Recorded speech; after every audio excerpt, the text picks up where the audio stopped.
निशाणवर करणार आणि कवा गाड्या सोडणार याकडे सगळ्यांच्या नजरा आणि गाड्या सुटल्या। महाराष्ट्र केसरी कदमवाडीकरांच्या मैदानातला फायनलचा फेरा।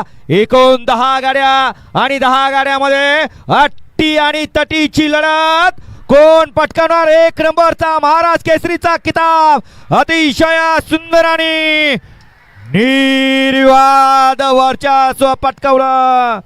मूर्ती लहान कीर्ती महान, छोटा पॅकेज बडा धमाका।